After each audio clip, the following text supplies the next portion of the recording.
What is going on, everybody out there in the YouTube trucking community? Sean Cahill and Christian Brother Trucker coming at you again with another video today.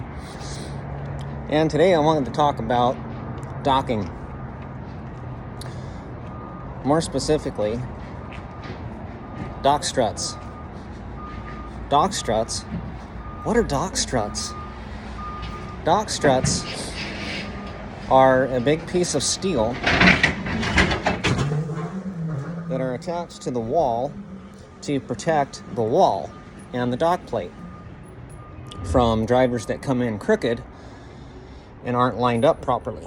So if a driver goes to back up and he's not lined up properly, he'll hit this wall or this dock plate right here.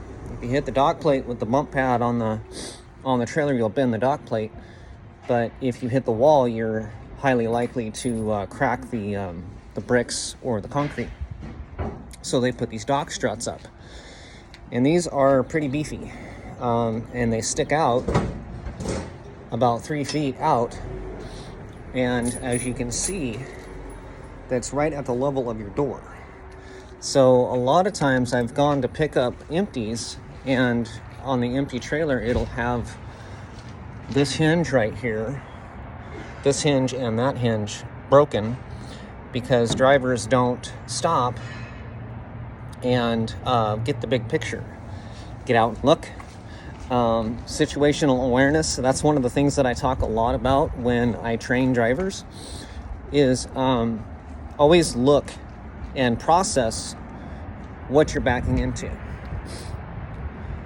So the first thing I do when I go to line up to back up is I will look at the dock doors. I will look and see what's on the wall, and I will look to see what I'm lining up with. So you have pads on both sides. Most dock doors will have these. These are to block the wind and to keep dust and all that stuff out when the wind's blowing really hard. But if you notice, there's a little marker tab, yellow tab right here. And there's one on this side as well. What these do is they help you to know or to center on this, to center up on the dock. So if you look back in your mirror and you see one of those yellow tabs, that yellow tab needs to go on the outside corner of your trailer. So if you're backing up and you can't see that yellow tab, you need to pull up and realign. What a lot of drivers do is they look back and they see that black strut and think that that's their target. And so when they hit that, it'll break your tail lights. It can crack your trailer. It can do all kind of damage. But yeah, I've seen a lot of damage done to trailers because of these dock struts, and I've been waiting to make a video about these because these are serious steel. That's channel steel. So you back into that thing and you're going to do some damage. And the other thing I want to talk about too is wheel seals. So this trailer has a blown wheel seal. This one takes grease. Some of these wheel seals will take either oil or grease. And when they start to leak, what they'll do is they'll basically spray oil all over your rim. Wheel seals are very important because they hold the lubricant inside the wheel hub assembly, and if it goes dry, what'll happen is you'll have metal on metal inside your bearings, and your bearings will get extremely hot, and you risk the wheel end catching on fire.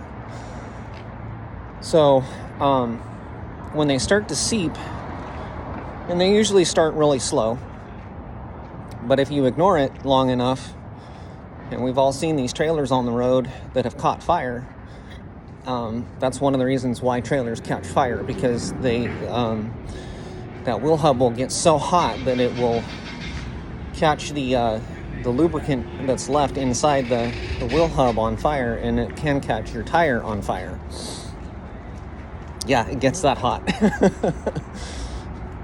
So I'm going to be taking this trailer in to get that fixed, and then I've got a couple of little minor issues on the truck that I'm going to need to get fixed. I got a slow leaking tire. I've got a windshield leak. Have a leaking shock on the truck too. One of the front shocks is starting to leak, so I need to get that fixed. So, you know, I'm all about getting the big miles and running hard and being efficient and everything else. But sometimes you just got to take a day and get everything fixed up that you've been kind of limping along and putting off. Wheel seals are something that I don't mess around with. If a wheel seal is leaking, I get it fixed immediately. When I pick it up, I let the shops know, hey, this is leaking, it needs to be fixed right away. If you get pulled into a DOT station, they see that leaking, they will shut you down and you'll have to get it fixed on the road. So yeah, dock struts. I can't tell you how many trailers I've seen that have damage on the doors from hitting those. So when you back up, just take extra time. Take a good look at where you're backing into. And a lot of times if you have a trailer on both sides or a truck and trailer on both sides, you can't really see down into the dock where you're going to be backing into. So you actually need to get out of your truck, walk back and look at your dock. Look at your dock. There's your bump pad right here. This is what you're aiming for, but you can't see that bump pad with this in the way, right? That's why they put that there. So if you line the trailer up with that, that will put your trailer onto this bump pad so that you're not backing into this. If you back into this, you can damage these hinges. You can damage this whole unit because it's hydraulic, and it'll lift up, and then this little dock plate flops out, and then it sets back down on your truck. They're tough, but they're not bulletproof, and they can be ruined, and that's why they put these struts out here so that you're not backing into these dock plates and ruining these dock plates, because they're very expensive to fix, and they want to protect the wall too. So, you know, situational awareness, make sure you get out and look. Make sure you take a look at what you're lining up on before you start backing into your dock. If you just start backing up, you're going to rip stuff apart. Yeah, I've seen it happen. I've literally watched it happen. Yeah, take your time. Get out and look. Use your situational awareness. Look twice, 3 times if you have to. That way you don't ever back into anything and break something, because then it's too late, right? So those dock struts are pretty serious, and they do a lot of damage. So hopefully that helps you be a little safer, I guess. So if you like this video, please like and subscribe and share. And as always, thanks for watching. God bless you all.